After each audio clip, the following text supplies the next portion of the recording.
ఏం రావండి. సో అంటే అక్కడ చర్మం కొంచెం బ్లాక్ కలర్ డిస్కలరేషన్ కావడం, బ్లాక్ కలర్ మారడం, అలా ఇచ్చింగ్, కొంచెం కొన్ని చోట్లలో చిన్న పుండులాగా మారడం తప్ప మేజర్ సైడ్ ఎఫెక్ట్స్ ఏమీ ఉండవు. అంటే సైడ్ బట్టి కూడా ఉంటుంది. లెఫ్ట్ సైడ్ అంటే కొంచెం మనం గుండెకి సంబంధించి గుండె ఎక్స్పోజ్ కాకుండా కొన్ని జాగ్రత్తలు ఎక్స్ట్రా ప్రికాషన్స్ తీసుకుంటాము. రైట్ సైడ్ బ్రెస్ట్ క్యాన్సర్ అంటే ఆ రిస్క్ కూడా ఉండదు. సో ఓవరాల్గా ఇప్పుడు మనం చెప్పుకున్నటువంటి ట్రీట్మెంట్స్ అన్నీ కూడా మేజర్ సైడ్ ఎఫెక్ట్స్ ఏమీ లేకుండా సక్సెస్ఫుల్గా మనం పేషెంట్కి ఇవ్వచ్చు.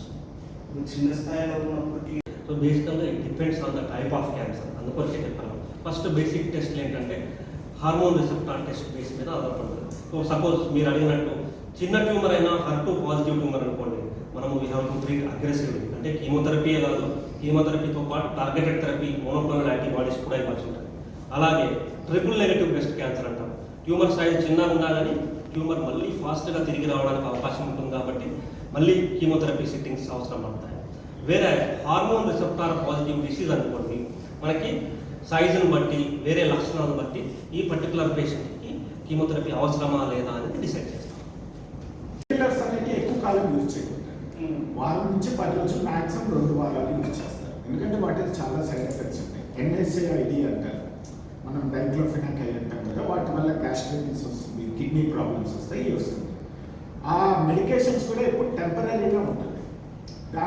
టెంపరీ చేసి నొప్పి తగ్గినప్పుడు వాళ్ళు ఎక్సర్సైజులు అవి చేసుకొని ఫిజియోథెరపీ చేసుకొని స్ట్రెంగ్తన్ చేసుకోవాలి. అది దాంతో తగ్గకుంటే వాళ్ళు ఇంజెక్షన్స్ అవి ఇవ్వడం జరుగుతుంది. ఆ కీళ్ళలో స్టీరాయిడ్స్ లేదంటే PRP అని ఇట్లా రకరకాల ఇంజెక్షన్స్ ఇస్తారు. దాని ద్వారా ఏంటంటే మ్యాక్సిమం 3 నుంచి 4 నెలల వరకు రిలీఫ్ ఉంటుంది. రిపీటెడ్ ఇంజెక్షన్స్ అవసరం పడుతుంది వాళ్ళకి. ఈ రేడియేషన్ ఏంటంటే ఈ 6 సిట్టింగ్స్ 2 వారాల్లో చేసుకున్నారంటే 80% నొప్పి తగ్గుతుంది. 2-3 సంవత్సరాల వరకు రిలీఫ్ ఉంటుంది. ఎప్పుడైతే ఆ పెయిన్ రిలీఫ్ ఉంటుందో వాళ్ళు మిగతా ఎక్సర్సైజులు కానీ ఫిజియోథెరపీ, బరువు తగ్గడాలు అవన్నీ చేసుకోవాలని చెప్పి దానివల్ల ఏంటంటే ఆ అరుగుదల అనేది తగ్గించుకోవచ్చు. దగ్గర 50,000 వరకు 6 సిట్టింగ్స్ ఉంటాయండి. 6 సిట్టింగ్స్ కలిపి 50,000కి అటు ఇటుగా అవుతుంది.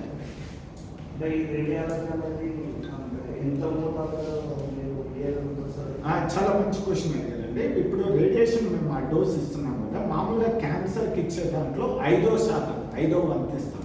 అంత తక్కువ రేడియేషన్ ఇవ్వడం జరుగుతుంది. దానివల్ల సైడ్ ఎఫెక్ట్స్ అన్నిటి అసలు ఏమంటారు. అంటే ఇప్పుడు తెలంగాణలో యూరోప్ నుండి తెలంగాణలో మొదటి హాస్పిటల్లో లేదు. యాక్చువల్లీ యూరోపియన్ కంట్రీస్లో ఎప్పటి నుంచో ఈ మోకాళ్ళ నొప్పులకి, మోకాళ్ళే కాదు హిప్ కానీ రకరకాల కీళ్ళ నొప్పులకి ఇవ్వడం జరుగుతుంది.